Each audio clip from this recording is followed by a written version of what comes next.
Hello and very good morning students. और आज की क्लास में हम लोग देखने वाले हैं जैसा कि हमारी लेक्चर सीरीज में चल रहा था डीएसए सब्जेक्ट जो है उसका मैंने आपको टेंशन मेंबर का एनालिसिस सिखाया था। आज की क्लास में मैं कोशिश करूंगा कि आपको डिजाइन स्टेप्स क्या है उन डिजाइन स्टेप्स को आपको समझा पाए। Design steps of tension member. ठीक है बच्चों, तो सबसे पहले आपको क्या करना है, आपको जो डिजाइन स्टेप्स मैं बता रहा हूं डिजाइन स्टेप्स को अच्छे से रट्टा मारना है और कोई भी क्वेश्चन आए आपको उसको उसके अंदर फिट कर देना है। That's it.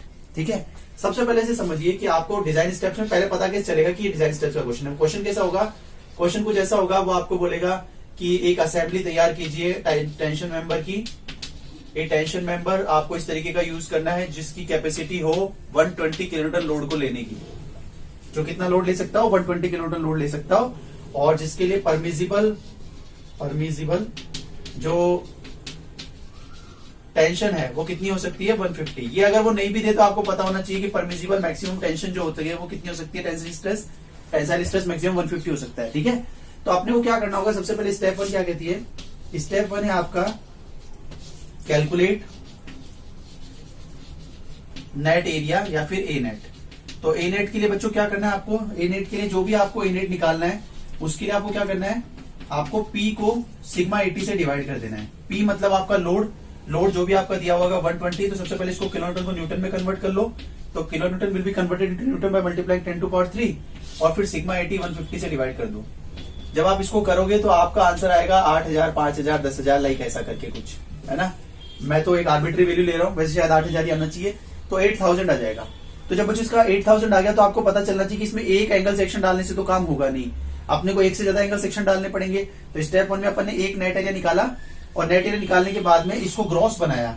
ग्रॉस क्यों बना रहे हैं सर, ग्रॉस इसलिए बना रहे हैं क्योंकि अपने को जो उसमें दिया हुआ है, किसमें, अपने को जो स्टील टेबल मैंने आपको बताई थी ना, KLV रामू वाली एक किताब, एक बुक मैंने आपको बताई थी KLV रामू की, जिसको अपन बोलते हैं हैंडबुक। स्टील के लिए जो हैंडबुक आती है उसमें जो आपको सेक्शन मिलेंगे वो ग्रॉस एरिया पे मिलेंगे। तो ग्रॉस एरिया के लिए we will increase it up to 30 to 40% of net area. मतलब क्या, इस बात का मतलब ये हुआ क्या कि जो भी नेट एरिया है आप उसको 1.8 से कर लो मल्टीप्लाई। तो जब आप उसको 1.8 से मल्टीप्लाई करोगे तो आपका कितना आ जाएगा, 1.3 इंटू 8000। तो जब आप इसको करोगे तो कितना आ जाएगा, 10400 mm²। अब आपको पता चल गया है कि 10400 बहुत बड़ा है ना। तो इसमें जो आपको सेक्शन जब ढूंढोगे ना KLV रामू वाली बुक में, सर आपके पास में 2 सेक्शन है, या तो आप ISA इक्वल एंगल सेक्शन देख सकते हैं या फिर आप ISA के अनइक्वल एंगल सेक्शन देख सकते हैं। या तो आप इक्वल एंगल सेक्शन देख सकते हैं या फिर आप अनइक्वल एंगल सेक्शन देख सकते हैं। तो आपको ध्यान रखना होगा, इक्वल और अनइक्वल दोनों ही आप देखोगे तो उसमें आप ग्रॉस एरिया पे जाओगे, बट वो जो ग्रॉस एरिया है वो आपको 2000-2500 से ज्यादा नहीं मिलेगा। तो आपको यहाँ पे कितने सेक्शन डालने हैं, अगर मैं आपको 2000 के हिसाब से बोलूं तो, और सिमेट्रिसिटी भी फॉलो करनी है। 2000 से चाहे भले 3000 पहुंच जाए बट सिमेट्रिसिटी रहनी चाहिए। तो मैं आपको क्या बोलूंगा, we will provide 4 equal angle, equal और अनइक्वल वो आपकी चॉइस है, बट 4 एंगल सेक्शन आप यहाँ पे डालो। जैसे आप यहाँ पे 4 एंगल सेक्शन डालोगे तो इंडिविजुअल के लिए, मतलब एक टेंशन मेंबर के लिए एरिया कितना चाहिएगा, 10400 डिवाइड बाय 4। तो जब आप ऐसा करोगे तो ये आ जाएगा ऑलमोस्ट 2600। ठीक है, अब आप 2600 के हिसाब से देखोगे ना तो आपको KLV रामू वाली जो हैंडबुक है उसके अंदर मिल जाएगा सेक्शन। जैसे आप कोई भी सेक्शन देखोगे तो आपको मिल जाएगा, हो सकता है वो सेक्शन आपको मिले ISA, सपोज हो सकता है 100-110 का मिले आपको वो सेक्शन, मुझे नहीं पता क्योंकि मेरे पास में अभी वो बुक है नहीं, है ना। आप उस बुक में जाकर के जब चेक करोगे, क्रॉस वेरीफाई करोगे तो आपको वो सेक्शन मिल जाएगा। अब ये असेंबली दिखेगी कैसे, कुल मिला के असेंबली कैसे दिखेगी, कुल मिला के आपकी असेंबली दिखेगी, एक आपकी गसट प्लेट है, उस एक गसट प्लेट पे 4 एंगल सेक्शन कनेक्टेड हैं, 1 2 3 4। तो ये 4 इक्वल एंगल सेक्शन, और अनइक्वल भी हो सकते हैं, ये 4 इक्वल एंगल, इक्वल और अनइक्वल जो भी हैं वो कनेक्टेड है। तो स्टेप 1 के अंदर हम लोगों ने क्या किया सर, एक बार वापस से रिपीट। स्टेप 1 के अंदर सबसे पहले हम लोगों ने नेट एरिया निकाला, P/सिग्मा 80 करके, जो भी आया उसको आपने 1.3 से मल्टीप्लाई किया ताकि वो ग्रॉस एरिया बन जाए। अभी जितना भी हो गया फिर आपको थोड़ा सा अपना दिमाग लगाना है, 4 या फिर 2। तो आपने 4 एरिया से डिवाइड, 4 से डिवाइड किया, मतलब ये अपन ने कितनी बार डाली, कितने एंगल सेक्शन डाले यहाँ पे, 4। तो जब अपन ने 4 से डिवाइड किया तो अपने पास 2600 मिला। अपन इस हैंडबुक में जाएंगे और हैंडबुक में जाकर के सर्च करेंगे ऐसा कौन है जिसका एरिया हमारे एरिया से बड़ा है। हमारा एरिया कितना है इंडिविजुअल का, 2600। तो मतलब जैसे सपोज हुआ किसी का 2710, 2850, तो आप वो वाला उठा लेंगे। वो मान लिया एक बार के लिए ISA 100-110 था। यहां तक आपकी स्टेप 1 है। ठीक है बच्चों, स्टेप नंबर 2 में क्या करते हैं सर? स्टेप नंबर 2 में क्या करते हैं? स्टेप नंबर 2 में लोड कैरिंग कैपेसिटी चेक करते हैं। Load carrying capacity. अब ये लोड कैरिंग कैपेसिटी कैसे चेक करते हैं सर? लोड कैरिंग कैपेसिटी के लिए अपने को करना होगा क्या? सबसे पहले आप इसमें यहाँ पे क्या निकालेंगे? आप इसका A1 निकालेंगे, वही बाकी का पूरा process as it is repeat. आप A1 निकालेंगे कैसे? L1 minus T/2 minus D prime into T। तो सर मुझे तो कुछ पता ही नहीं, अब अपन ने सेक्शन ले लिया है तो अपने को L1 और T1 और ये वगैरह वगैरह सब पता है, बस D प्राइम नहीं पता। तो आप यहाँ पे अज्यूम कर लिया कीजिए। क्या अज्यूम कर लिया सर? आप यहाँ पे अज्यूम कर लो कि आपका जो नॉमिनल डायमीटर है वो सपोज 16 mm है। सर हमेशा यही मान लो तो कोई प्रॉब्लम है क्या? कोई दिक्कत नहीं, आप हमेशा ही मान लो। तो D प्राइम कितना हो जाएगा?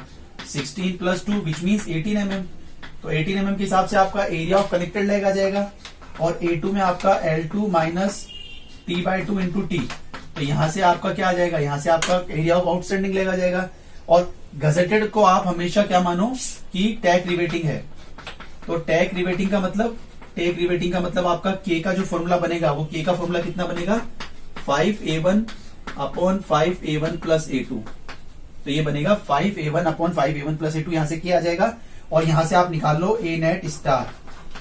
तो बच्चों A नेट स्टार के लिए क्या होगा? A नेट स्टार के लिए A1 plus K times of A2। ये A नेट स्टार आ जाएगा। इस A नेट स्टार के बाद में आपकी सेकंड स्टेप जो थी वो लोड कैरिंग कैपेसिटी में आपका A नेट स्टार तक अपन पहुंच गए हैं। और A नेट स्टार के बाद में क्या करना है बच्चों?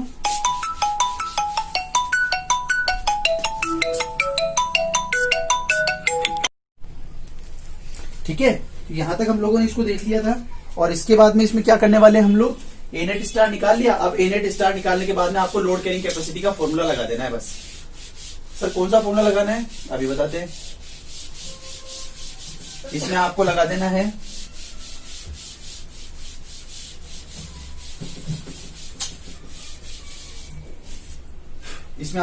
है फॉर्मूला कि P star is equal to कितना हो जाएगा? A नेट स्टार जो आपने अभी पीछे निकाला है स्टेप 2 में, उसको आप मल्टीप्लाई कर देंगे किसके साथ? सिग्मा 80 के साथ, मतलब 150 के साथ। जैसे ही आप इसको मल्टीप्लाई करेंगे तो आपको एक लोड पता चलेगा जिसको आप बोलेंगे कि ये P स्टार या फिर सेफ लोड आ गया। अब ये जो आपका सेफ लोड आया, ये जो एग्जाम में क्वेश्चन में दिया हुआ है उससे बड़ा होना चाहिए, तो ये it will be okay. Design में हमेशा चेक लगाने होते हैं, तो ये एक तरीके का चेक था। बाकी आपको पता तो तभी चल गया था जब आपने कि क्या एंगल कौन सा डाला है, तो वो तो आपको पहले ही पता चल गया था। यहां से आपको ये और पता चल गया कि इसकी वैल्यू कितनी है और ये सेफ है या नहीं। और स्टेप नंबर 3 के अंदर एक चेक आप और लगा सकते हैं जिसको बोलते हैं चेक फॉर सिलेंडरनेस रेशियो, और फिर ये क्वेश्चन खत्म। Check for slenderness ratio. तो सर सिलेंडरनेस रेशियो के लिए क्या करना है? कुछ भी नहीं करना आपको। लैम्डा, तो lambda is equal to lambda का फॉर्मूला आप सब बच्चों को पता है, L effective upon R minimum. जो सेगमेंट होगा उसकी लेंथ आपको क्वेश्चन में गिवन होगी, और आप उसको R मिनिमम जो होगा वो अपने को कहां से पता चलेगा? स्टील टेबल से पता चलेगा, स्टील टेबल से। तो आपको जैसे ये पता चलेगा and your work will be over here. बस आपका ये जो लैम्डा है कितने से कम होना चाहिए? 180 से कम होना चाहिए। तो ये यहाँ पे भी चेक है। तो सर कुल मिलाकर के क्या आप ये कहना चाह रहे हैं कि पूरे की पूरे डिजाइन के क्वेश्चन को, सबसे पहले तो सर मुझे पता कैसे चलेगा? आपको लोड जो है वो दिया हुआ हो तो समझना, डिजाइन करना है। 3 स्टेप को फॉलो करना है। स्टेप नंबर 1 क्या है? स्टेप नंबर 1 है आपके पास में कि आपको सबसे पहले क्या करना है? सबसे पहले आपको नेट एरिया निकालना है। नेट एरिया को 1.3 से मल्टीप्लाई करके ग्रॉस एरिया निकालना है। उसके बाद में हैंडबुक KLV रामू की 50 रुपए की बुक आती है, मैं पहले ही बता चुका हूँ, वो लेके आनी है। उसके अंदर सेक्शन ढूंढना है। ISA वाला शायद मेरे ख्याल से या तो पेज नंबर 2-3 पे मिल जाएगा या फिर पेज नंबर 17-18 पे मिलेगा, चेक कर लेना। तो ISA का जाकर के सेक्शन ढूंढ लोगे। सेक्शन ढूंढने के बाद में वापस एनालिसिस स्टार्ट हो गया। तो पहले A1 निकालना है, A2 निकालना है, K निकालना है, फिर A नेट निकाल लेना है। आपकी बार यहां से जो आएगा वो A नेट स्टार है, और उसके बाद में लास्ट में P safe load carrying capacity निकालनी है। लोड कैरिंग कैपेसिटी निकालने के बाद में आपकी जो P सेफ आया है वो P से बड़ा होना चाहिए जो एग्जाम में दिया हुआ है उससे, and question will be complete. This check is optional for you. आप चाहे तो सिलेंडरनेस रेशियो का यदि आपको L इफेक्टिव दिया हुआ है तो आप ये चेक निकाल के 180 से कम आ जाए तो आप कह सकते हैं कि इट विल बी ओके। और अगर ये नहीं भी आता है तब भी कोई बहुत बड़ी बात नहीं है, क्वेश्चन तो यहीं पे खत्म हो गया। जैसे ये P सेफ से बड़ा आया that will be over here. ठीक है, समय की कमी की वजह से बहुत ज्यादा डीप में जाकर के नहीं बताया जा सकता है, इसलिए आप लोगों से एक्सपेक्टेशन है कि आप लोग इसके बाकी सारे क्वेश्चंस करेंगे। कोई प्रॉब्लम आएगी तो हम लोग फिर रेडी हैं। Okay, done.